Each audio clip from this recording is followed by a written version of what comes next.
Sebelum lanjut ke cerita selanjutnya, yuk subscribe dan like. Absen dulu di kolom komen ya ah. Lampu kristal gantung di ruang tengah kediaman megah keluarga Pramudia berpendar keemasan, memantulkan kemilau pada deretan gelas sampanye yang tertata rapi. Harum bunga lili putih, bunga favorit Reno, memenuhi udara, berbaur dengan aroma hidangan catering kelas atas yang harganya setara dengan gaji buruh selama setahun. Alia berdiri di sudut ruangan, merapikan gaun satin sederhananya yang berwarna biru pucat. Jemarinya sedikit gemetar saat ia menyentuh kotak kecil di saku gaunnya. Di dalamnya terdapat sebuah jam tangan edisi terbatas yang ia beli dari hasil menabung diam-diam selama 3 tahun. Sebuah kado ulang tahun ke-32 untuk suaminya tercinta. Semuanya sudah sempurna, bisik Alia pada dirinya sendiri. Senyum tipis terukir di wajahnya yang letih. Selama 5 tahun pernikahan, Alia telah menjadi sosok istri yang tak terlihat. Ia bangun sebelum matahari terbit untuk menyiapkan keperluan Reno, melayani mertuanya yang perfeksionis, dan menjaga rumah ini tetap bersih mengkilap tanpa mengeluh sedikit pun, meski statusnya di mata keluarga besar tak lebih dari sekadar gadis beruntung dari panti asuhan yang dipungut Reno. Pintu utama terbuka besar. Suara gelak tawa terdengar dari arah teras. Alia segera berdiri tegak. Jantungnya berdegup kencang. Surprise! Serunya pelan saat melihat sosok jangkung Reno melangkah masuk. Namun, kata-kata itu tertahan di tenggorokan. Reno tidak datang sendirian. Di lengannya, melingkar mesra tangan seorang wanita muda dengan gaun merah menyala yang sangat berani. Wanita itu, Siska, sekretaris Reno yang selalu bersikap manis di depan Alia, kini menempelkan kepalanya di bahu Reno dengan pose menantang. Di belakang mereka, Ibu Sandra, mertua Alia, beserta adik iparnya, Maya, mengekor dengan senyum lebar yang tak pernah mereka berikan pada Alia. Reno, kamu sudah pulang. Suara Alia bergetar. Ia menatap dekorasi balon dan spanduk bertuliskan, Happy Birthday My Soulmate, yang tiba-tiba terasa seperti ejekan besar. Reno melepaskan kancing jasnya dengan kasar. Matanya yang dingin menatap Alia tanpa sedikit pun rasa bersalah. Kenapa kamu masih di sini, Alia? Bukankah aku sudah bilang jangan membuat acara konyol seperti ini di rumahku? Tapi ini hari ulang tahunmu. Sayang, aku sudah menyiapkan makan malam favoritmu dan... Cukup. Ibu Sandra menyela. Langkahnya yang angkuh mendekat ke arah Alia. Berhenti bersikap sok manis. Alia, kamu pikir kami tidak tahu kalau kamu hanya ingin pamer sebagai nyonya rumah di depan keluarga besar?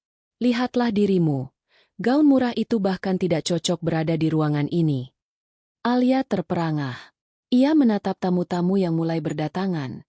Rekan bisnis Reno dan kerabat jauh. Mereka berbisik-bisik, menatap Alia dengan pandangan kasihan bercampur hinaan. Mas Reno, siapa wanita ini? Tanya Alia. Suaranya nyaris hilang, matanya tertuju pada Siska. Siska melepaskan tawa kecil yang terdengar seperti denting gelas yang pecah. Ia melangkah maju, menjajari tinggi Alia dengan sepatu hak tingginya yang mahal.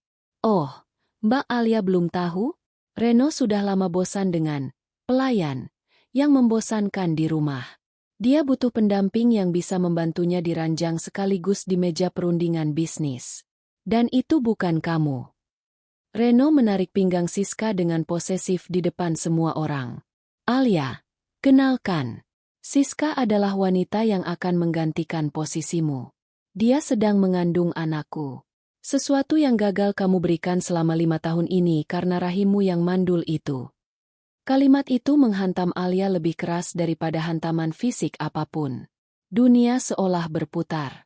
Selama ini, alasan mereka belum memiliki anak adalah karena Reno selalu beralasan sibuk dan menolak melakukan pemeriksaan medis, sementara Alia secara rutin meminum vitamin kesuburan. Ternyata, pengkhianatan ini sudah berjalan sedemikian jauh. Mas, kamu bercanda kan? Di hari ulang tahunmu, kamu membawanya ke sini? Air mata Alia mulai luruh, membasahi pipinya yang pucat. Ini adalah hadiah terbaik untuk diriku sendiri, Alia. Sahut Reno tanpa emosi. Aku lelah berpura-pura mencintaimu hanya karena wasiat mendiang ayahku. Sekarang, karena perusahaan sudah stabil, Aku tidak butuh kamu lagi untuk menjaga citraku sebagai pria berkeluarga yang setia. Ibu Sandra mendekat. Wajahnya yang penuh riasan tebal tampak seperti monster di mata Alia. Sudah, jangan banyak drama. Kamu lihat kan? Keluarga kami sudah menerima Siska dengan tangan terbuka. Dia membawa keberuntungan, tidak seperti kamu yang hanya membawa kesialan dan kemiskinan ke rumah ini. Alia menatap sekeliling. Ia melihat Maya, adik iparnya yang berkali-kali meminjam uang tabungan Alia, kini membuang muka sambil tertawa kecil bersama Siska. Ia melihat kerabat yang selama ini ia jamu dengan baik, kini hanya menonton tontonan gratis ini dengan ponsel yang siap merekam. Kehangatan pesta yang ia rancang dengan kasih sayang kini terasa seperti tungku api yang membakar kulitnya. Alia merasa begitu kecil, begitu hancur, dan begitu rendah. Ia menggenggam erat kotak kado di sakunya hingga sudut kotak itu melukai telapak tangannya. Perihnya tak sebanding dengan hancurnya martabat yang ia jaga selama 5 tahun sebagai istri yang berbakti. Mas Reno, tolong, jangan lakukan ini di depan semua orang. Isak Alia memohon, sebuah upaya terakhir untuk menyelamatkan sisa-sisa harga dirinya. Namun, yang ia dapatkan hanyalah tatapan jijik. Siska berbisik di telinga Reno. Lalu pria itu mengangguk dengan seringai kejam. Kamu benar, sayang. Pesta ini harus segera dibersihkan dari sampah. Reno melangkah maju, menutup jarak antara dirinya dan Alia. Suasana ruangan mendadak hening, mencekam. Alia mengira Reno akan membisikkan sesuatu, atau mungkin sedikit saja menunjukkan rasa kasihan. Namun, ia salah besar. Keheningan di dalam ruangan itu terasa begitu mencekik. Ratusan pasang mata tertuju pada Alia, menyaksikan panggung sandiwara yang dirancang Reno untuk menghancurkan mental istrinya sendiri. Alia masih berdiri mematung, dadanya sesak oleh isak tangis yang tertahan, sementara Reno berdiri tepat di hadapannya dengan tatapan yang lebih dingin dari es. Mas, apa salahku sampai kamu setega ini? Bisik Alia pelan, suaranya parau karena air mata. Aku mengabdi padamu, aku menjaga kehormatanmu, aku menyayangi ibumu seperti ibuku sendiri. Kenapa hadiah ulang tahun yang kamu berikan adalah kehancuranku? Reno mendengus sinis. Salahmu? Salahmu adalah karena kamu ada. Alia, keberadaanmu yang membosankan dan miskin itu adalah noda dalam hidupku yang sekarang sudah sukses. Kamu pikir dengan menyiapkan pesta sampah ini, aku akan terharu? Kamu hanya membuatku malu di depan rekan bisnisku. Siska, yang berdiri di samping Reno, sengaja mengelus perutnya yang masih rata dengan gerakan provokatif. Sudahlah, Mas Reno. Wanita seperti dia memang tidak tahu diri. Sudah numpang hidup, sekarang malah mau mengatur hidup orang sukses seperti kamu. Memuakan sekali melihat akting sedihnya itu. Mendengar hinaan Siska, sesuatu di dalam diri Alia patah. Harga dirinya yang selama ini ia tekan demi kedamaian rumah tangga tiba-tiba meledak. Ia menatap Siska dengan tajam. Kamu, wanita yang merebut suami orang, beraninya kamu bicara tentang tahu diri. Suara Alia meninggi. Ia beralih pada Reno. Dan kamu, Mas, ingatkah kamu siapa yang menjual perhiasan peninggalan ibunya hanya untuk modal awal kantormu 5 tahun lalu? Aku. Plak. Suara tamparan itu menggema keras di seluruh penjuru ruangan, memutus kalimat Alia dengan paksa. Kepala Alia tersentak ke samping. Rasa panas yang menyengat segera menjalar di pipi kirinya. Sudut bibirnya pecah, mengeluarkan darah segar yang menetes ke atas gaun birunya yang malang. Alia terhuyung. Tangannya refleks memegang pipinya yang berdenyut. Ia menatap Reno dengan tatapan tidak percaya. Ini adalah pertama kalinya Reno mengangkat tangan padanya. Tutup mulut kotor itu, teriak Reno. Wajahnya memerah karena amarah yang dibuat-buat demi menyenangkan selingkuhannya. Beraninya kamu mengungkit-ungkit masa lalu di depan tamu-tamuku. Uang perhiasan recehanmu itu sudah aku ganti ribuan kali lipat dengan makanan dan tempat tinggal yang aku berikan padamu secara cuma-cuma selama ini. Ibu Sandra maju perlahan. Alih-alih melerai, ia justru meludah ke lantai di dekat kaki Alia. Kurang ajar. Beraninya kamu berteriak pada anakku di rumahnya sendiri. Memang benar kata orang, darah jelata tidak akan pernah bisa diajari sopan santun. Ibu, Aku menantu ibu. Rintih Alia, mencari secercah belas kasih yang ternyata memang tidak pernah ada. Menantu? Aku tidak pernah menganggapmu menantu, sahut Ibu Sandra dingin. Sejak awal, aku hanya membiarkan Reno menikahimu karena ayah Reno yang keras kepala itu menyukaimu. Sekarang dia sudah meninggal, dan kamu tidak punya nilai apa-apa lagi bagi keluarga ini. Reno merogoh saku jasnya dan mengeluarkan sebuah map coklat yang sudah lecek. Ia melempar map itu tepat ke wajah Alia. Kertas-kertas di dalamnya berhamburan ke lantai. Surat cerai. Tanda tangani itu sekarang, dan keluar dari rumahku, bentak Reno. Malam ini juga, aku tidak mau melihat wajah sialmu lagi di sini. Mas, ini malam hujan di luar sangat deras. Alia mencoba membela diri, melihat ke jendela besar di mana petir menyambar dan hujan turun dengan sangat lebat. Biarkan aku setidaknya menunggu sampai besok pagi. Tidak ada besok pagi untukmu di sini, teriak Maya, adik ipar Alia, yang tiba-tiba muncul membawa sebuah tas belanja besar berisi pakaian-pakaian lama Alia. Ia melemparkan tas itu ke arah pintu utama. Keluar sekarang. Kak Reno mau merayakan ulang tahunnya dengan Siska, bukan dengan pembantu sepertimu. Para tamu undangan mulai berbisik-bisik lagi. Bukannya menolong, beberapa dari mereka justru mengeluarkan ponsel untuk mengabadikan momen memalukan itu. Alia merasa seolah dunia sedang menertawakannya. Siska merapat ke pelukan Reno, tersenyum penuh kemenangan saat melihat Alia merangkak di lantai untuk mengumpulkan sisa-sisa harga dirinya. Beberapa potong pakaian yang berantakan keluar dari tas. Pergi, Alia.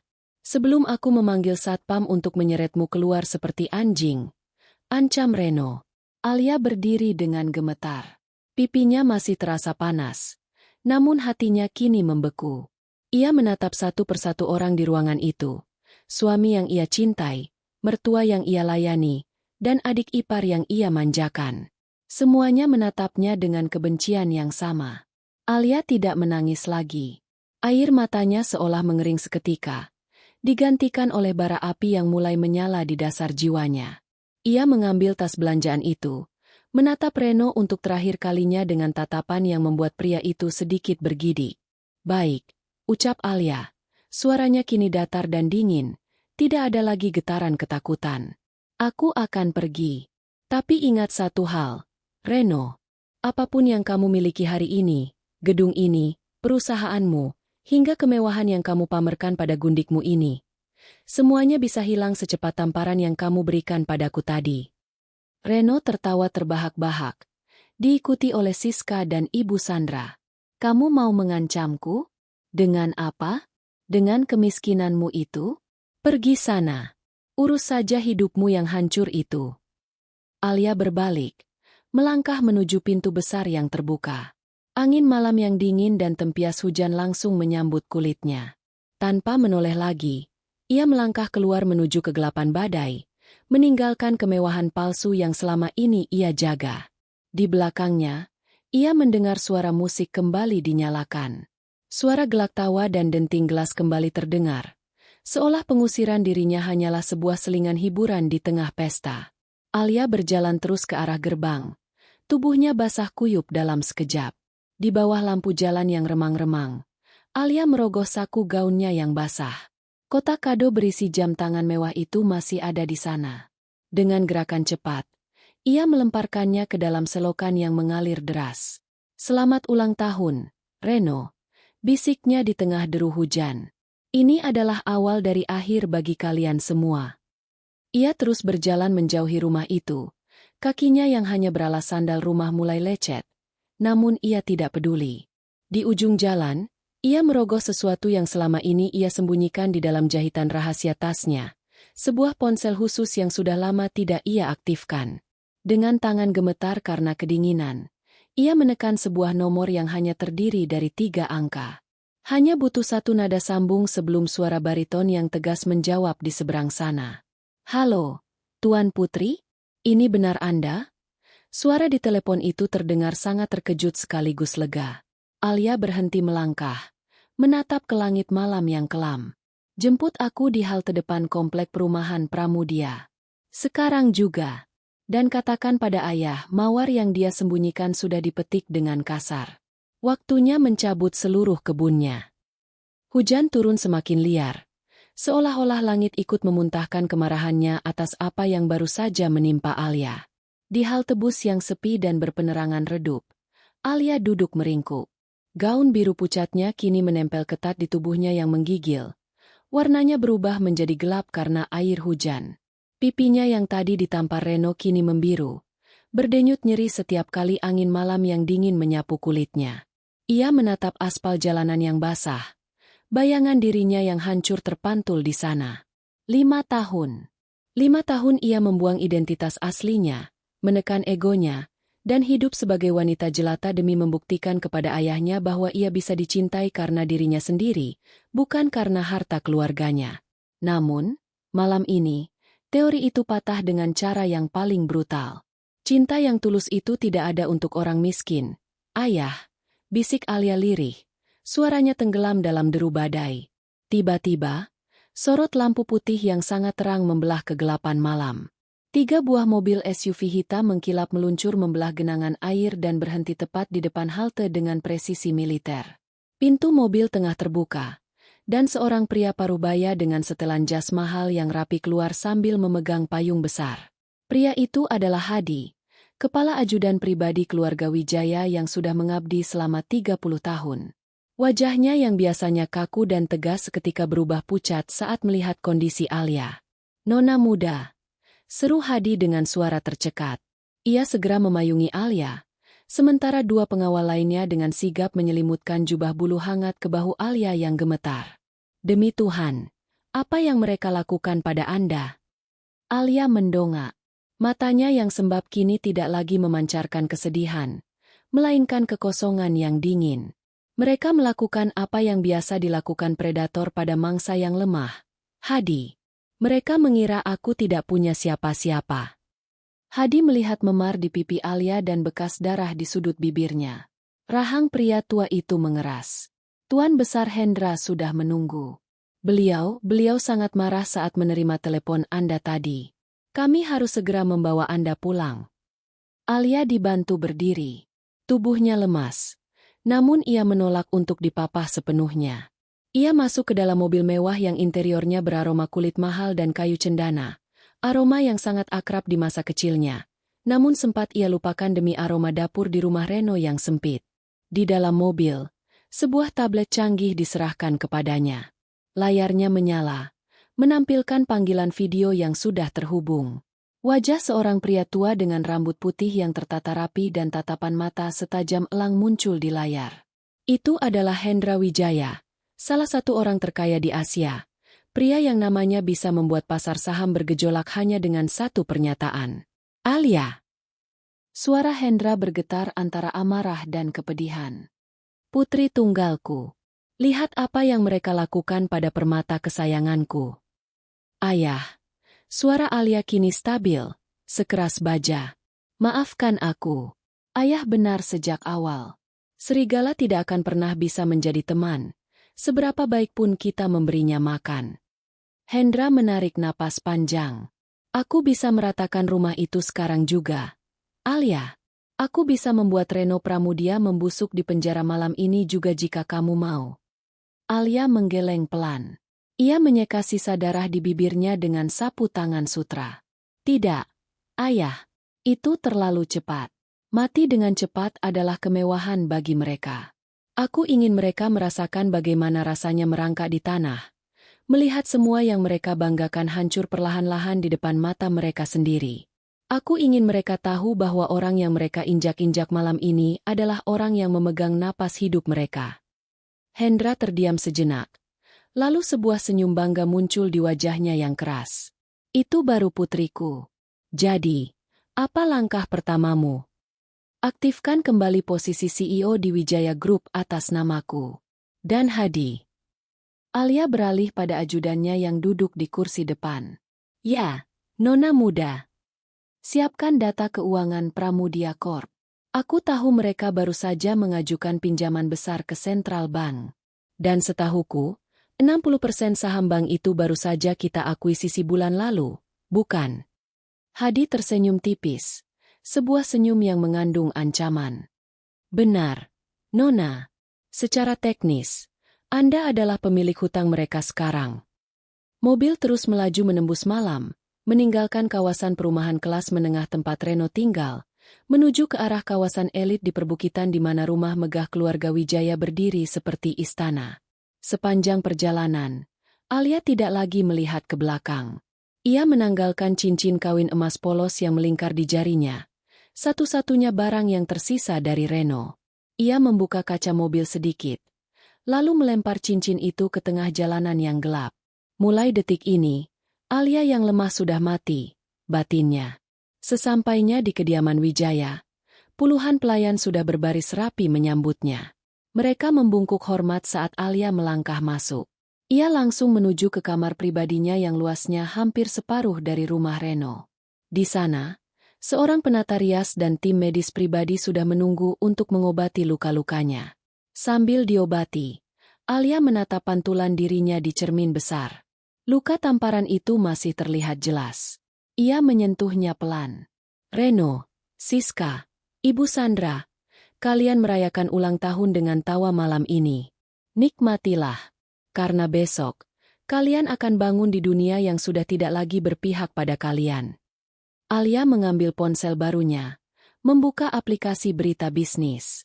Ia melihat foto Reno yang sedang tersenyum bangga di sebuah artikel tentang pengusaha muda sukses tahun ini. Dengan ujung jarinya, Alia menyentuh wajah Reno di layar itu. Selamat datang di permainan yang sebenarnya.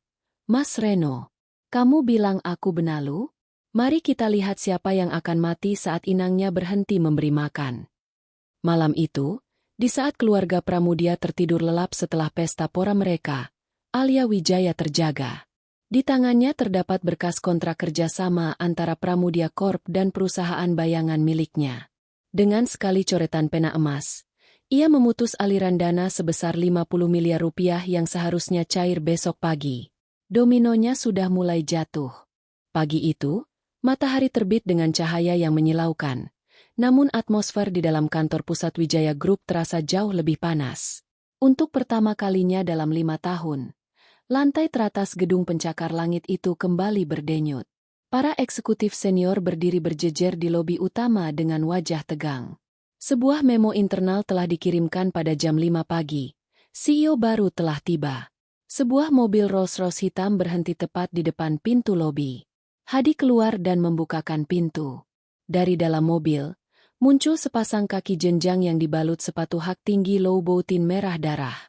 Alia melangkah keluar dengan penuh wibawa. Ia mengenakan setelan powersuit berwarna hitam legam dengan potongan tajam yang sempurna membalut tubuhnya. Rambutnya yang biasa dikuncir kuda kini digerai indah, dan riasan wajahnya yang tegas berhasil menutupi memar di pipinya. Meski sorot matanya yang dingin jauh lebih mengintimidasi daripada luka fisik manapun. Selamat datang kembali, Nona muda. Sambut para staf dengan bungkukan serempak. Alia tidak berhenti untuk berbasa-basi. Ia berjalan lurus menuju lift privat. Hadi, siapkan laporan audit Pramudia Corp di meja saya dalam 5 menit.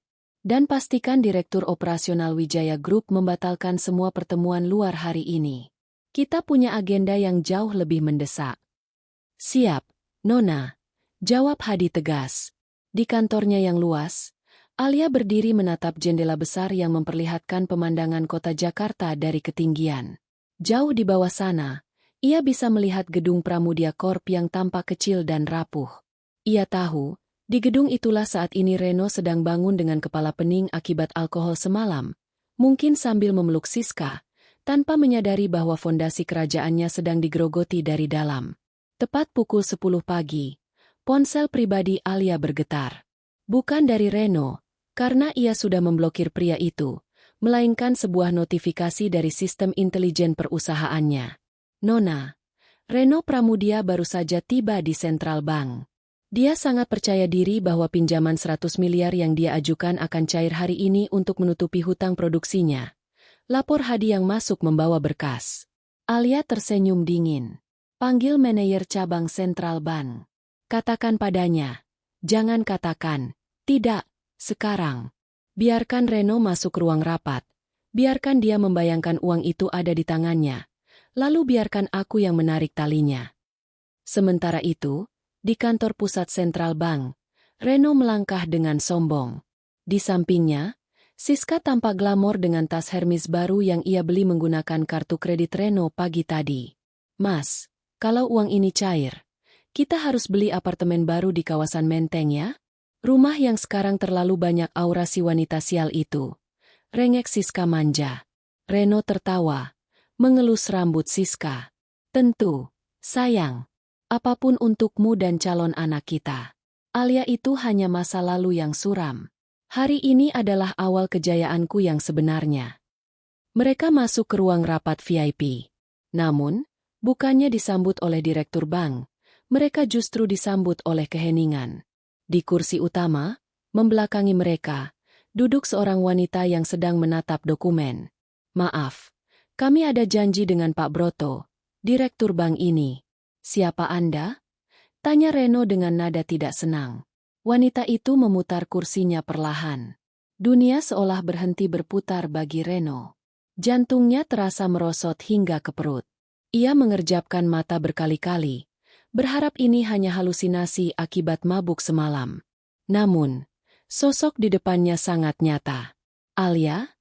Suara Reno tercekat. Bagaimana? Kenapa kamu ada di sini?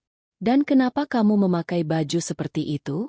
Jangan bilang kamu mencuri uangku untuk menyewa baju mahal ini. Siska ikut terperangah.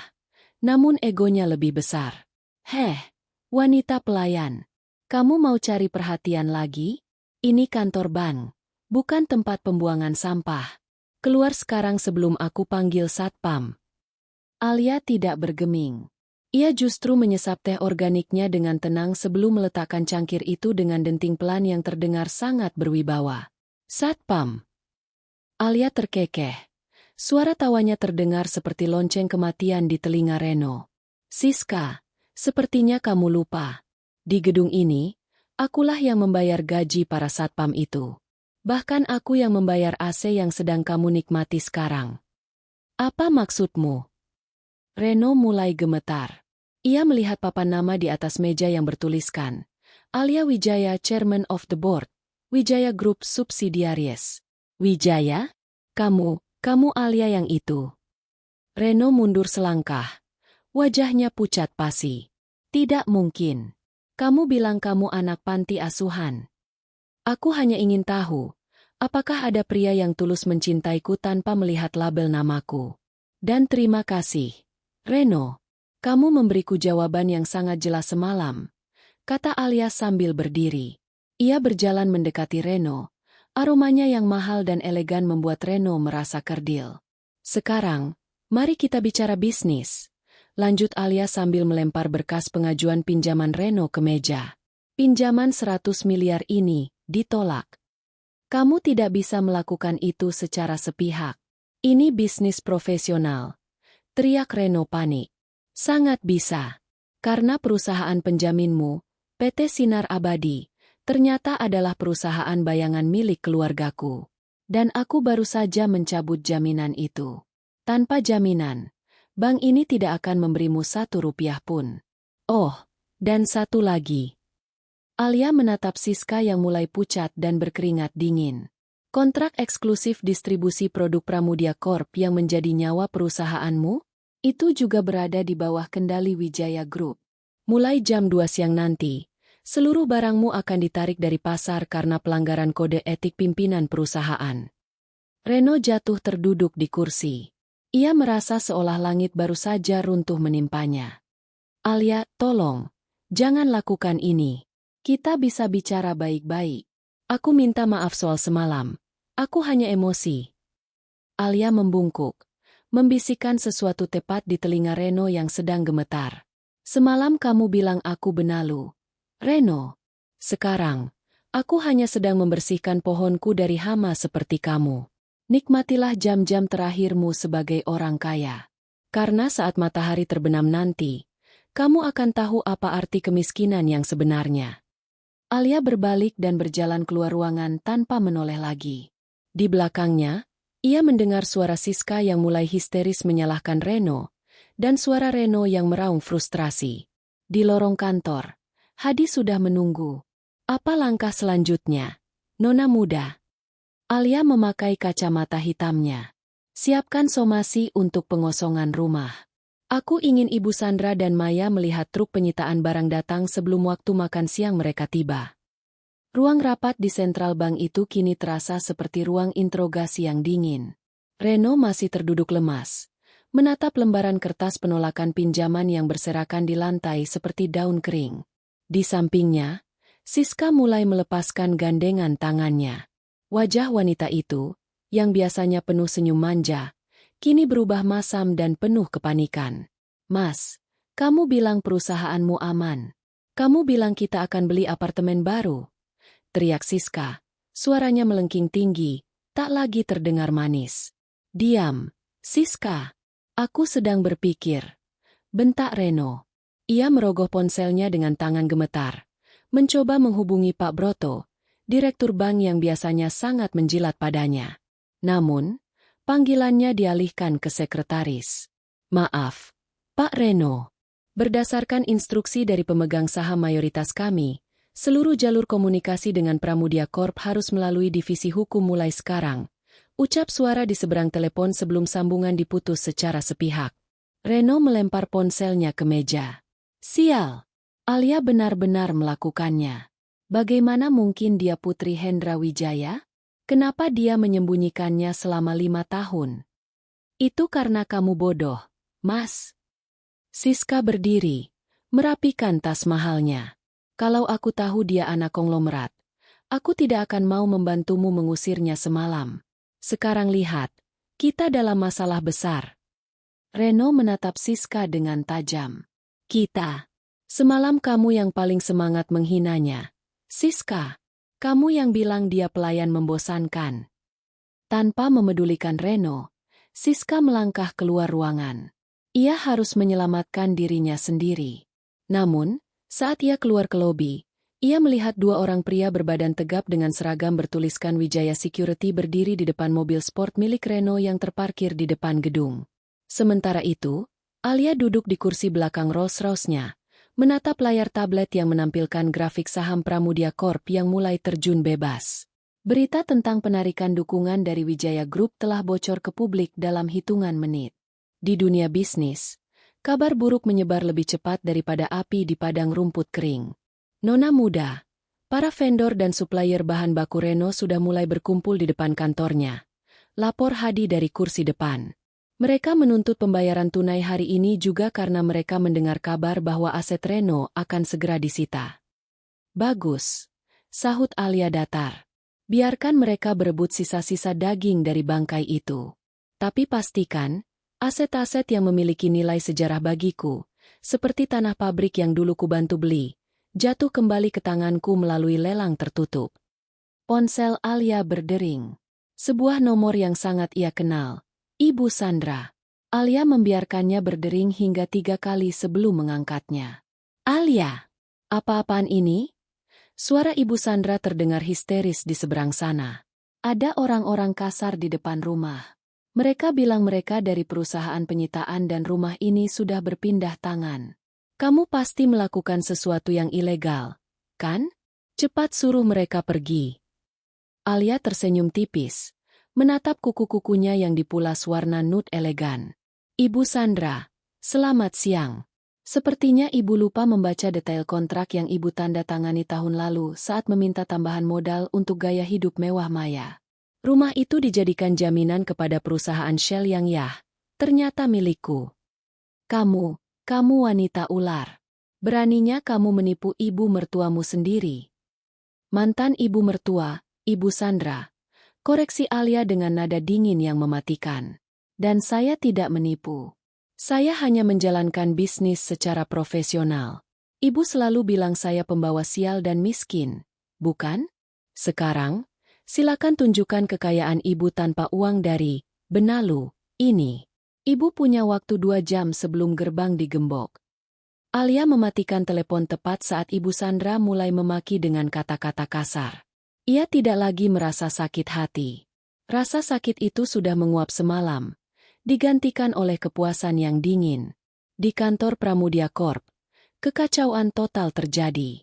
Reno yang baru saja kembali dari bank disambut oleh kerumunan orang yang marah. Staf-stafnya mulai mengemasi barang-barang mereka. Takut gaji mereka bulan ini tidak akan dibayar. Reno berlari masuk ruangannya, mencari berkas cadangan. Namun ia menemukan Siska sedang mencoba membuka brankas kecil di sudut ruangan. "Siska, apa yang kamu lakukan?" teriak Reno. Siska tersentak. Tangannya memegang beberapa ikat uang tunai darurat dan perhiasan yang pernah Reno berikan padanya. "Aku butuh biaya untuk periksa kandungan, Mas. Dan jujur saja, aku tidak mau hidup susah bersamamu kalau kamu bangkrut. Kamu mau meninggalkanku sekarang? Setelah semua yang kuberikan." Reno mencengkeram lengan Siska. "Lepaskan. Kamu sendiri yang bilang, hubungan kita ini bisnis." Siska menyentakkan tangannya. "Dan asal kamu tahu, Mas, aku belum tentu hamil. Itu hanya caraku agar kamu segera menceraikan istrimu yang membosankan itu. Tapi siapa sangka, istrimu ternyata adalah ratu yang bisa menghancurkanmu dalam sekejap." Reno terpaku. Dunianya benar-benar runtuh. Wanita yang ia puja dan ia jadikan alasan untuk membuang Alia, ternyata hanya seorang penipu yang mengincarnya saat ia berada di puncak. Tiba-tiba, pintu ruangannya terbuka keras. Dua petugas pengadilan masuk bersama beberapa orang ajudan Alia. "Tuan Reno Pramudia, kami memiliki perintah penyitaan atas seluruh aset di gedung ini, termasuk rekening pribadi Anda yang telah dibekukan atas tuntutan Wan Prestasi dari Wijaya Group." Reno jatuh berlutut di tengah ruangannya yang mewah. Dari jendela, ia melihat Siska berlari menuju taksi, meninggalkan tas-tas belanjaan mahalnya karena tak sempat membawanya. Ia juga melihat di layar televisi besar di lobi seberang jalan, wajah Alia Wijaya sedang diwawancarai sebagai tokoh bisnis paling berpengaruh bulan ini. Alia tampak sangat cantik, sangat berkuasa, dan sangat jauh dari jangkauannya. Reno menyadari bahwa semalam ia bukan hanya kehilangan seorang istri, tapi ia telah membuang satu-satunya orang yang tulus mencintainya. Dan orang itu kini adalah sosok yang akan memastikan dia tidak akan pernah bangkit lagi. "Alia!" ratap Reno, namun suaranya hanya memantul di dinding ruangan yang kini mulai terasa asing dan dingin. Siang itu, matahari di atas Jakarta terasa membakar. Namun tidak ada yang lebih panas daripada amarah dan kepanikan yang menyelimuti kediaman keluarga Pramudia. Rumah bergaya kolonial modern yang selama ini menjadi simbol kesombongan Ibu Sandra kini dikelilingi oleh truk-truk besar. Beberapa pria berseragam hitam dengan logo Wijaya Property berdiri di depan gerbang dengan wajah tanpa ekspresi, memegang surat perintah pengosongan. "Kalian tidak bisa melakukan ini. Aku ini nyonya rumah di sini. Anakku Reno adalah orang kaya," teriak Ibu Sandra. Rambut sanggulnya yang biasanya rapi kini mulai berantakan. Ia berdiri di teras, mencoba menghalangi para petugas yang mulai menempelkan stiker di bawah pengawasan Wijaya Group pada pilar-pilar rumah. Maya, adik Reno, berdiri di samping ibunya dengan wajah pucat. Ia masih mengenakan piyama sutra mahalnya, memegang ponsel yang layarnya retak. "Ibu, semua kartu kreditku ditolak. Aku baru saja mau memesan makanan di aplikasi, tapi tertulis, rekening dibekukan." "Apa yang terjadi?" "Ini semua karena wanita mandul itu. Dia pasti menyihir orang-orang bank," maki Ibu Sandra, matanya liar mencari celah untuk melawan. Tiba-tiba, sebuah sedan mewah berhenti tepat di depan gerbang. Kaca jendela belakang perlahan turun, memperlihatkan sosok Alia yang duduk dengan anggun, mengenakan kacamata hitam besar. Ia tidak turun, hanya menatap pemandangan kacau di depannya seolah sedang menonton pertunjukan teater yang membosankan. Hadi, yang berdiri di samping mobil, memberi isyarat agar petugas membuka gerbang sedikit. Alia menurunkan kacamatanya, menatap Ibu Sandra yang kini berlari ke arah mobil. "Alia, hentikan kegilaan ini sekarang juga. Beraninya kamu memperlakukan ibu mertuamu seperti ini," teriak Ibu Sandra sambil menggedor kaca mobil. Alia memberikan isyarat agar kaca mobil tertutup sedikit, hanya menyisakan celah kecil. "Ibu Sandra, saya sudah bilang, bukan? Status Anda sebagai ibu mertua sudah berakhir sejak tamparan putra Anda mendarat di pipi saya semalam." Rumah ini, aset ini, semuanya adalah hasil dari investasi diam-diam perusahaan saya. Karena putra Anda gagal membayar bunga hutang yang jatuh tempo hari ini pukul 10 pagi tadi, maka secara otomatis aset ini kembali ke tangan pemilik modal, yaitu saya. Tapi kami mau tinggal di mana? Kamu tidak punya hati ya? Jerit Maya dari belakang ibunya. Alia menoleh pada Maya. Tatapannya dingin. Bukankah kamu yang semalam melemparkan tas pakaianku ke tengah hujan dan menyuruhku keluar seperti anjing, Maya? Sekarang, aku memberikanmu waktu 1 jam untuk mengemas apa yang benar-benar milikmu. Perhiasan, tas, dan baju bermerk yang dibeli dengan uang Reno, yang notabene adalah uang perusahaanku, akan disita untuk menutupi kerugian. Kamu tidak bisa mengambil tas-tasku. Itu koleksiku. Maya mencoba merangsek maju, namun dihadang oleh badan tegap para pengawal. Sita semuanya. Perintah Alia pada petugas di depannya tanpa emosi. Hanya izinkan mereka membawa pakaian sehari-hari dan barang pribadi yang tidak memiliki nilai jual tinggi. Pesta pora semalam kini berubah menjadi mimpi buruk. Para petugas mulai masuk ke dalam rumah. Suara geseran furnitur dan bunyi barang-barang yang dikemas memenuhi udara. Ibu Sandra terduduk lemas di aspal teras, menangis histeris melihat sofa kulit Italia favoritnya diangkut keluar. Di tengah kekacauan itu, sebuah mobil taksi berhenti di luar gerbang. Reno turun dengan langkah gontai. Kemeja mahalnya kusut, dasinya hilang, dan wajahnya tampak 10 tahun lebih tua. Ia melihat ibunya di lantai dan adiknya yang sedang memperebutkan tas Chanel dengan petugas penyitaan. Reno melihat mobil Alia. Ia berlari mendekat, jatuh berlutut di samping pintu mobil. Alia, tolong. Aku mohon. Hancurkan aku saja. Tapi jangan ibu dan adikku. Mereka tidak tahu apa-apa. Alia menurunkan kacamatanya lagi, menatap Reno dengan rasa muak yang mendalam. Tidak tahu apa-apa? Mereka tahu setiap tetes keringat yang aku keluarkan untuk melayani mereka. Tapi mereka memilih untuk menghinaku setiap hari. Mereka tahu kamu berselingkuh dengan Siska, tapi mereka justru mendukungmu. Mereka tahu segalanya, Reno, dan mereka menikmati setiap senti penderitaanku selama 5 tahun ini. Aku hilaf. Alia, Siska yang menggodaku. Dia bilang dia hamil. Simpan alasanmu untuk pengadilan nanti, potong Alia. Oh, bicara tentang pengadilan. Pengacaraku baru saja mengirimkan tambahan tuntutan. Bukan hanya perceraian, tapi gugatan ganti rugi atas penyalahgunaan dana perusahaan selama kamu menjabat. Kamu tidak hanya akan miskin, Reno. Kamu mungkin akan menghabiskan beberapa tahun di balik jeruji besi jika tidak bisa mengembalikan uang itu. Reno gemetar hebat. Ia menatap ke dalam rumahnya yang kini kosong melompong. Segalanya hilang. Dalam waktu kurang dari 24 jam, ia telah kehilangan istri, kekasih, harta, dan martabatnya. 1 jam sudah habis, kata Alia sambil melihat jam tangan Patek Philippe di pergelangan tangannya, bukan jam tangan murah hasil tabungan yang ia buang semalam. Hadi, pastikan mereka keluar dari area ini. Jika mereka melawan, panggil polisi atas tuduhan masuk tanpa izin di properti milik Wijaya Group. Mobil Alia perlahan mulai bergerak, meninggalkan keluarga Pramudia yang kini berdiri di pinggir jalan bersama beberapa kardus pakaian lama mereka. Tetangga-tetangga yang dulu sering dipameri kemewahan oleh Ibu Sandra kini keluar ke balkon rumah masing-masing, berbisik-bisik dan menunjuk-nunjuk dengan tatapan mencemooh. Di dalam mobil, Alia menyandarkan kepalanya. Kepuasan itu ada, namun ada kekosongan kecil yang masih tersisa. Ia merogoh ponselnya, melihat pesan masuk dari ayahnya. Sudah cukup, atau mau ayah bantu lebih? Alia mengetik balasan. Ini baru pemanasan, ayah. Aku ingin melihat bagaimana Siska bereaksi saat dia tahu Reno benar-benar tidak punya apa-apa lagi. Pengkhianat biasanya paling suka memakan sesama pengkhianat. Alia tersenyum. Teror tagihan ini bukan hanya soal uang. Ini adalah soal mental.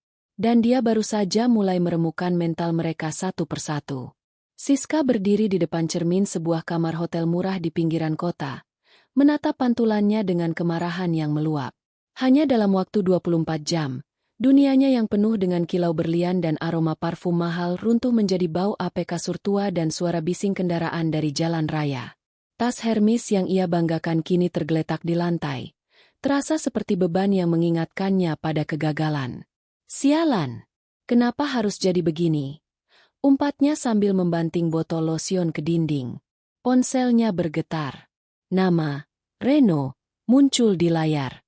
Siska mendengus dan langsung menolak panggilan itu.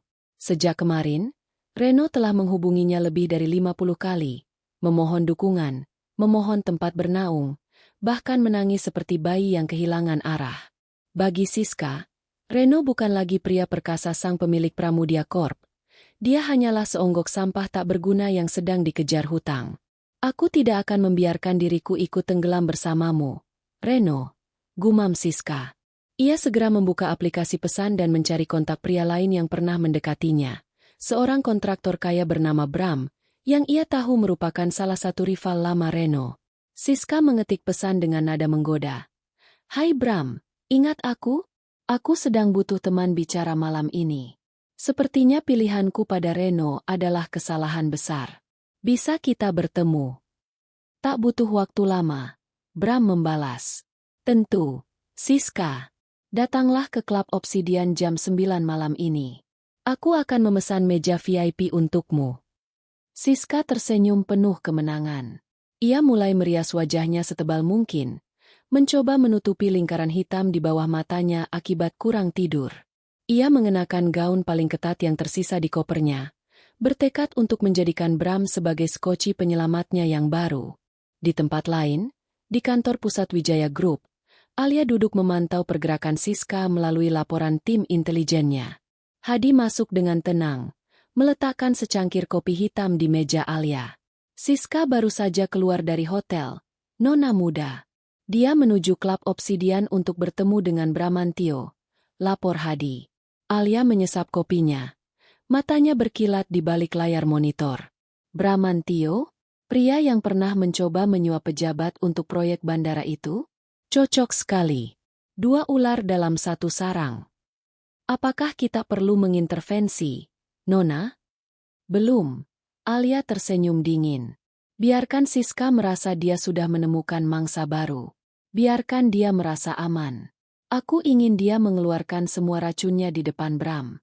Pastikan semua yang mereka bicarakan terekam dengan jelas.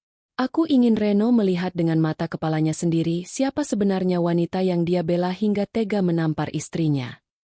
Klub Obsidian berdenting dengan musik tekno yang memekakan telinga. Siska melangkah masuk dengan gaya yang dipaksakan anggun. Ia menemukan Bram di meja VIP paling pojok. Pria itu tampak flamboyan dengan jam tangan emas yang mencolok.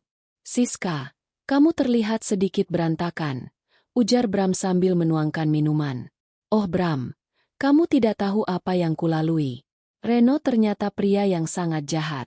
Dia menyembunyikan hutang-hutangnya padaku, dan sekarang dia membiarkan aku diusir dari apartemen. Siska mulai melancarkan aktingnya, air mata buaya mulai menggenang. Dia bahkan mencoba memaksaku menjual perhiasanku untuk membayar hutangnya. Padahal aku sedang hamil anaknya. Setidaknya itu yang aku katakan padanya agar dia cepat menceraikan istrinya yang miskin itu. Bram mengangkat alisnya. Jadi, kamu tidak benar-benar hamil? Siska tertawa kecil. Suara tawanya terdengar licik di tengah dentuman musik. Tentu saja tidak. Mana mungkin aku mau merusak tubuhku demi pria bangkrut seperti dia. Aku hanya butuh tiket keluar dari kemiskinan, Bram. Dan sekarang, aku berharap kamu bisa menjadi tiket itu. Siska tidak menyadari bahwa di saku jas Bram, sebuah perangkat perekam aktif sedang mentransmisikan setiap kata-katanya. Dan dia juga tidak tahu bahwa Bram, pria yang ia kira adalah penyelamat, sebenarnya sedang terlilit hutang besar kepada salah satu anak perusahaan Wijaya Group. Bram bekerja untuk Alia sebagai syarat agar hutangnya dianggap lunas. Begitu ya? Jadi Reno benar-benar sudah habis? Tanya Bram memancing. Habis tak tersisa, sahut Siska penuh kebencian. Dia pengecut. Dia memohon padaku untuk tetap tinggal. Tapi untuk apa? Aku butuh kemewahan, bukan drama keluarga miskin. Kalau saja aku tahu Alia itu kaya, Aku pasti sudah menjilatnya sejak dulu daripada berurusan dengan Reno. Tepat saat itu, pintu ruang VIP terbuka. Siska mengira itu adalah pelayan yang membawa minuman tambahan. Namun, sosok yang muncul membuatnya membeku. Reno berdiri di sana. Wajahnya pucat. Matanya merah karena kurang tidur dan amarah. Di belakangnya, berdiri Hadi yang memegang tablet yang masih memutar rekaman suara Siska secara real-time. Jadi, tidak ada bayi. Suara Reno bergetar. Lebih karena luka di hatinya daripada kemarahan. Siska berdiri dengan panik. Reno, apa yang kamu lakukan di sini? Ini tidak seperti yang kamu dengar. Aku mendengar semuanya. Siska, semuanya. Reno berteriak, mengabaikan tatapan orang-orang di klub. Aku membuang Alia. Aku menghina ibuku demi kamu. Aku menghancurkan hidupku karena kupikir kamu adalah masa depanku. Ternyata kamu hanya parasit yang lebih buruk dari apa yang pernah aku tuduhkan pada Alia. Siska, melihat penyamarannya sudah terbongkar, langsung mengubah raut wajahnya. Tidak ada lagi air mata. Yang ada hanyalah tatapan jijik yang murni. Memang benar, Reno. Lalu kenapa kalau aku berbohong? Teriak Siska menantang. Lihat dirimu. Kamu tidak punya uang, tidak punya rumah, bahkan tidak punya harga diri. Kamu pikir aku akan tetap mencintaimu dalam kemiskinan? Jangan mimpi. Kamu yang bodoh karena mau percaya pada wanita seperti aku. Plak. Kali ini Reno yang melayangkan tamparan. Namun, tidak ada kepuasan di wajahnya. Hanya ada rasa hampa yang luar biasa. Siska terjatuh ke sofa, memegang pipinya yang panas.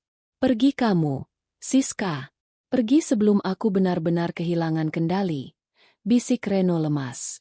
Hadi maju ke depan, menatap Siska dengan pandangan yang membuat wanita itu merinding. Nona Siska, saya menyarankan Anda segera meninggalkan kota ini. Karena besok pagi, bukti penipuan identitas dan percobaan pemerasan yang Anda lakukan terhadap Reno akan masuk ke meja kepolisian. Nona Alia ingin memastikan Anda mendapatkan rumah baru yang lebih sempit dari kamar hotel Anda sekarang. Siska gemetar hebat. Ia menatap Bram, meminta bantuan. Namun Bram hanya mengangkat bahu dan berdiri. Maaf, Siska. Bisnis tetaplah bisnis. Dan berurusan dengan keluarga Wijaya adalah bisnis yang tidak ingin aku kacaukan. Siska berlari keluar dari klub dengan sepatu hak tingginya yang patah. Dikejar oleh bayang-bayang penjara yang mulai mendekat. Sementara itu, Reno terjatuh di lantai, menangis terseduh-seduh di bawah lampu disko yang berkedip-kedip. Ia telah sampai di titik terendah dalam hidupnya, menyadari bahwa pengkhianatan yang ia tanam kini telah berbuah kehancuran yang sempurna bagi dirinya sendiri. Pencakar langit milik Wijaya Group berdiri tegak, menembus awan kelabu yang menyelimuti Jakarta sore itu. Di lantai teratas, di dalam sebuah ruangan yang dinding-dindingnya terbuat dari kaca anti peluru, Alia duduk dengan tenang. Ia menyesap teh kamomilnya, menatap lurus ke arah pintu ganda berbahan kayu mahoni yang terjaga ketat. Dia sudah di bawah, Nona, lapor Hadi melalui interkom. Kondisinya sangat memprihatinkan. Petugas keamanan sempat menahannya karena mereka mengiranya gelandangan. Alia meletakkan cangkirnya perlahan. Biarkan dia naik. Hadi, aku ingin mengakhiri bab ini secara resmi. 10 menit kemudian, pintu ruangan terbuka. Reno melangkah masuk dengan bahu yang merosot dalam. Pria yang dulunya selalu mengenakan setelan jas customade yang rapi itu kini terlihat hancur. Kemejanya kusam, janggutnya yang tidak dicukur selama beberapa hari tumbuh berantakan, dan matanya cekung, dikelilingi lingkaran hitam yang dalam. Reno berhenti di tengah ruangan. Ia terpaku melihat Alia yang duduk di kursi kebesaran CEO. Alia tampak begitu bercahaya, dikelilingi oleh kemewahan yang dulu selalu Reno banggakan sebagai miliknya. Namun kini ia sadar bahwa ia hanyalah butiran debu di depan kejayaan wanita itu. Alia! Suara Reno serak, nyaris tak terdengar. Duduklah. Reno, kamu membuat karpet mahalku terasa tidak nyaman dengan hanya berdiri di sana, kata Alia datar. Reno duduk di kursi tamu, namun ia segera merosot ke lantai, berlutut di depan meja Alia. Alia, Aku tidak datang untuk meminta hartaku kembali. Aku tahu aku sudah kalah. Aku kehilangan segalanya, rumah, perusahaan, bahkan harga diriku. Alia menopang dagunya dengan tangan, menatap Reno tanpa ada sedikit pun rasa kasihan di matanya. Lalu untuk apa kamu datang? Untuk memohon ampun? Atau untuk menceritakan betapa malangnya nasibmu setelah gundikmu itu kabur? Reno menundukkan kepala. Air mata mulai menetes di atas lantai marmer yang mengkilap. Aku salah, Alia. Aku dibutakan oleh kesombongan. Aku pikir aku hebat karena usahaku sendiri. Padahal ternyata kamulah yang selama ini menopangku. Kamu yang membayar hutang-hutang pribadiku secara diam-diam melalui perusahaan bayanganmu. Kamu yang memastikan kontrak-kontrakku tetap berjalan saat aku hampir bangkrut 3 tahun lalu. Kenapa kamu melakukannya? Kenapa kamu mencintaiku sedalam itu? Alia berdiri, berjalan menuju jendela besar yang memperlihatkan pemandangan kota. Aku melakukannya karena aku percaya pada janji pernikahan. Reno. Aku percaya bahwa cinta bisa mengubah seseorang menjadi lebih baik. Tapi aku salah. Semakin aku membantumu secara rahasia, semakin besar kepala dan semakin sombong dirimu. Kamu mulai menganggap istrimu sebagai beban, sementara kamu menikmati hasil dari beban itu untuk bersenang-senang dengan wanita lain. Aku minta maaf. Alia, tolong, beri aku kesempatan untuk memperbaikinya. Aku akan bekerja dari bawah, jadi pesuruhmu pun aku mau, asalkan kamu tidak membuangku seperti ini. Ratap Reno sambil mencoba meraih ujung sepatu Alia. Alia menarik kakinya dengan cepat, seolah-olah ia baru saja disentuh oleh sesuatu yang kotor. Kesempatan? Kamu bicara tentang kesempatan setelah kamu menamparku di depan semua orang? Setelah kamu membiarkan ibumu menghinaku sebagai wanita mandul? Alia kembali ke mejanya, mengambil sebuah dokumen dan melemparkannya ke depan Reno. Baca itu. Reno mengambil dokumen itu dengan tangan gemetar. Hasil tes kesuburan. Itu hasil tes kesehatanmu 3 tahun lalu yang aku ambil secara diam-diam saat kamu melakukan medical check-up tahunan di rumah sakit milik ayahku, kata Alia dingin. Bukan aku yang mandul, Reno. Tapi kamu. Kamu memiliki kondisi yang membuatmu hampir mustahil memiliki keturunan. Aku menyembunyikan ini darimu karena aku tidak ingin harga dirimu sebagai pria hancur. Aku rela dihina oleh ibumu, rela dianggap tidak berguna, hanya untuk menjaga perasaanmu. Reno terperangah. Ia membaca baris demi baris dokumen itu dengan jantung yang seolah berhenti berdetak. Kenyataan ini menghantamnya lebih keras daripada kebangkrutan manapun. Siska berbohong soal kehamilan. Dan Alia selama ini melindunginya dari rasa malu yang paling mendasar bagi seorang pria. Jadi, selama ini aku menghinamu untuk sesuatu yang sebenarnya adalah kekuranganku sendiri. Reno tertawa getir. Tawa yang penuh dengan keputusasaan. Dan kamu membalas perlindunganku dengan pengusiran, sambung Alia. Sekarang, mari kita bicara jujur. Kamu tidak datang ke sini karena kamu mencintaiku. Kamu datang ke sini karena kamu sadar bahwa aku adalah satu-satunya orang yang bisa menyelamatkanmu dari jeruji besi. Kamu takut dipenjara karena penggelapan dana yang aku laporkan, bukan? Reno terdiam. Sebagian dari dirinya memang datang karena ketakutan itu. Ia tahu bahwa tanpa bantuan Alia, ia akan menghabiskan sisa usianya di balik jeruji besi. Aku punya tawaran untukmu, kata Alia. Aku akan mencabut laporan kepolisian dan membiarkanmu pergi dari kota ini tanpa membawa beban hutang. Sebagai gantinya, kamu harus menandatangani surat pernyataan bahwa kamu melepaskan seluruh hak asuh atas segala aset yang pernah kita miliki, dan kamu dilarang menginjakan kaki di kota ini lagi selamanya. Kamu akan pergi dengan tangan kosong, sama seperti saat aku keluar dari rumahmu di malam badai itu. Reno menatap surat itu. Ini adalah tiket kebebasannya. Namun juga segel bagi kehancuran total masa depannya. Bagaimana dengan ibuku? Dia sakit-sakitan sekarang. Ibumu dan Maya sudah mendapatkan tempat di rusun pinggiran kota. Itu jauh lebih baik daripada apa yang mereka berikan padaku. Jika kamu mau mereka hidup tenang, tanda tangani ini dan pergi. Reno mengambil pena. Tangannya bergetar hebat saat membubuhkan tanda tangan. Dengan satu coretan itu, ia resmi menjadi orang asing bagi Alia dan bagi kehidupannya yang dulu. Alia mengambil surat itu, lalu menekan tombol intercom. "Hadi, antarkan Tuan Reno ke pintu keluar. Pastikan dia tidak kembali lagi." Reno berdiri, menatap Alia untuk terakhir kalinya. Ia ingin mengatakan sesuatu, mungkin sebuah kata cinta atau penyesalan terakhir. Namun ia melihat bahwa di mata Alia, ia sudah mati. Alia sudah kembali fokus pada dokumen di mejanya, menganggap keberadaan Reno tidak lebih dari sekadar gangguan kecil dalam agenda bisnisnya yang padat. Saat Reno melangkah keluar dari ruangan itu, ia merasa seolah-olah seluruh oksigen di dunia telah lenyap. Ia berjalan menyusuri lorong yang mewah, menyadari bahwa ia telah menukar emas murni dengan kerikil tajam yang kini melukai kakinya sendiri.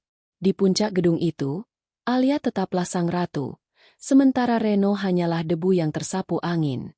Pagi yang mendung menyelimuti sebuah rumah susun sempit di pinggiran kota. Di dalam ruangan berukuran 4x4 meter yang pengap, Ibu Sandra duduk di atas kasur tipis yang diletakkan langsung di lantai semen. Tidak ada lagi lampu kristal. Tidak ada lagi pelayan yang membawakan teh Earl Grey di pagi hari. Yang ada hanyalah suara bising tetangga yang bertengkar dan bau selokan yang merembes masuk melalui celah jendela yang berkarat. "Ibu, aku lapar. Kenapa kita hanya makan mie instan lagi?" Keluh Maya sambil menatap nanar kuku-kukunya yang kini kotor dan pecah. Tas-tas branded miliknya telah disita. Dan kini ia hanya mengenakan daster murah yang ia beli dari pasar kaget dekat rusun. "Diam kamu, Maya. Kalau kamu tidak terus-menerus meminjam uang perusahaan kakakmu untuk foya-foya, mungkin simpanan kita masih ada sedikit," bentak Ibu Sandra, meskipun suaranya tidak lagi memiliki kekuatan. Ia batuk-batuk kecil. Dadanya terasa sesak karena debu di ruangan itu. Tiba-tiba, pintu triplek mereka diketuk dengan kasar. Reno masuk dengan wajah yang benar-benar hancur. Ia baru saja kembali dari gedung Wijaya Group setelah pertemuan terakhirnya dengan Alia. "Reno, bagaimana? Apa Alia memberikan kita uang? Apa kita bisa kembali ke rumah?" Ibu Sandra bangkit dengan harapan yang membuncah. Reno menggeleng lemah. Ia menjatuhkan dirinya di samping ibunya, menyandarkan kepala di dinding yang berjamur. "Tidak ada rumah, Bu. Tidak ada uang. Alia hanya memberikan satu pilihan. Aku tidak di penjara, tapi kita harus pergi dari kota ini hari ini juga." "Apa?" "Dia sungguh keterlaluan. Aku akan menuntutnya." Maya berdiri histeris. "Menuntut dengan apa, Maya?" teriak Reno. Suaranya pecah oleh keputusasaan. "Dia punya segalanya. Dia punya bukti penggelapan danaku. Dia punya bukti semua hutang-hutangmu. Bahkan dia tahu." Reno terhenti. Ia menatap ibunya dengan tatapan yang sangat dalam. "Dia tahu bahwa aku tidak bisa punya anak, Bu. Dia tahu itu selama 3 tahun dan dia tetap diam untuk menjagaku." Ibu Sandra terdiam. Wajahnya yang pucat menjadi semakin pasi. "Maksudmu kamu?" "Ya, Bu. Aku yang mandul. Bukan Alia." Semua hinaan yang ibu lemparkan padanya tentang wanita mandul dan pembawa sial, itu semua sebenarnya adalah tentang anakmu sendiri. Alia melindungi aku, dan aku malah menamparnya. Reno menutup wajahnya dengan kedua tangan, menangis terseduh-seduh. Hening seketika menyelimuti ruangan sempit itu. Ibu Sandra merasa jantungnya seperti diremas. Bayangan wajah Alia yang sabar, yang selalu mencium tangannya meski ia hina, kini berputar-putar di kepalanya seperti hantu yang menuntut balas. Aku telah berdosa pada anak itu," bisik Ibu Sandra lirih. Ia teringat bagaimana ia membuang masakan Alia ke tempat sampah, bagaimana ia memaksa Alia mencuci baju-baju mewahnya dengan tangan, dan bagaimana ia tertawa saat Reno membawa Siska masuk ke rumah. Semua kebaikan Alia yang dulu ia anggap sebagai kewajiban pelayan, kini tampak sebagai pengorbanan suci yang telah ia injak-injak. Sementara itu, di sebuah hotel bintang 5 di pusat kota, suasana sangat meriah. Wijaya Group sedang mengadakan konferensi pers besar sekaligus perayaan peluncuran Yayasan Kemanusiaan baru. Alia berdiri di atas panggung, mengenakan gaun berwarna emas yang sangat megah, memancarkan aura kemenangan yang mutlak. Ratusan wartawan berebut mengambil fotonya. Alia kini bukan lagi sekadar istri pengusaha gagal. Ia adalah simbol kekuatan wanita yang bangkit dari pengkhianatan. Hari ini, saya mendirikan Alia Foundation. Ucap Alia di depan mikrofon, suaranya jernih dan berwibawa. Yayasan ini bertujuan untuk membantu wanita-wanita yang mengalami kekerasan dalam rumah tangga dan ketidakadilan ekonomi. Saya ingin mereka tahu bahwa saat sebuah pintu ditutup dengan kekerasan, akan ada gerbang emas yang terbuka jika mereka berani melangkah keluar. Di sudut ruangan, Hendra Wijaya menatap putrinya dengan mata berkaca-kaca. Ia bangga. Namun ia juga tahu bahwa harga yang harus dibayar Alia untuk mencapai titik ini sangatlah mahal. Sesi tanya-jawab dimulai. Seorang wartawan bertanya, "Nona Alia, banyak yang bertanya-tanya tentang nasib mantan suami Anda, Reno Pramudia.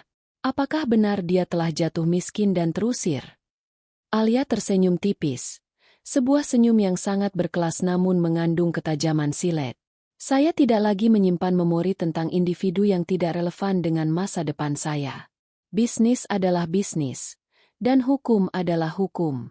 Jika seseorang menanam duri, ia tidak boleh protes saat kakinya berdarah ketika berjalan di atasnya.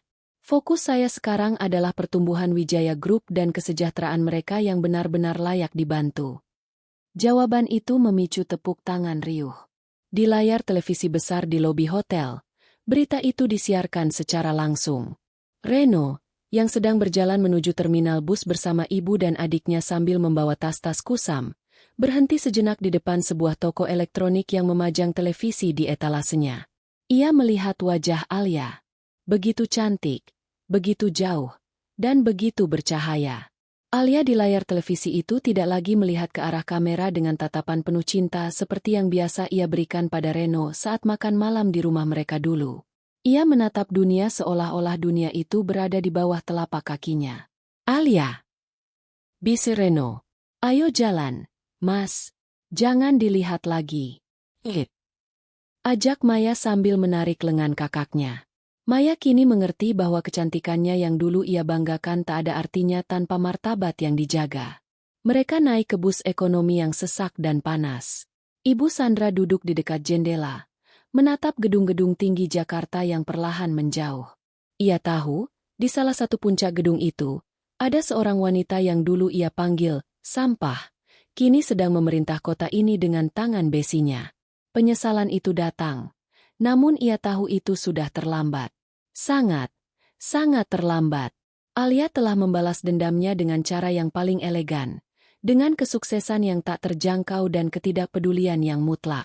Bagi Alia, keluarga Pramudia bukan lagi musuh.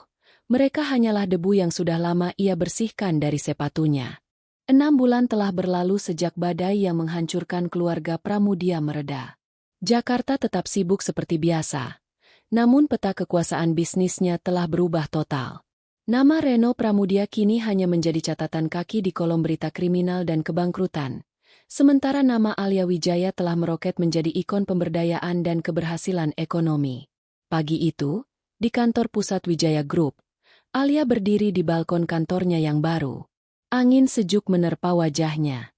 Ia mengenakan gaun putih bersih yang melambangkan kemurnian dan awal yang baru. Tidak ada lagi sisa-sisa kesedihan di matanya. Yang ada hanyalah kedamaian seorang wanita yang telah menyelesaikan semua urusan masa lalunya dengan tuntas. Hadi masuk membawa sebuah amplop coklat. "Laporan terakhir tentang mereka, Nona muda. Sesuai permintaan Anda untuk memantau hingga titik akhir."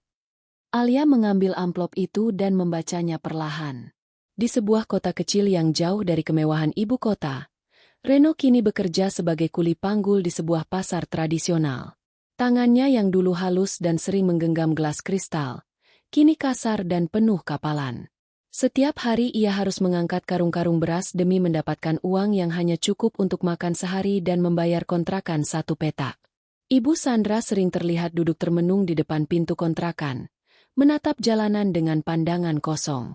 Kesehatannya menurun drastis, namun mereka tidak punya uang untuk pengobatan di rumah sakit mewah seperti dulu.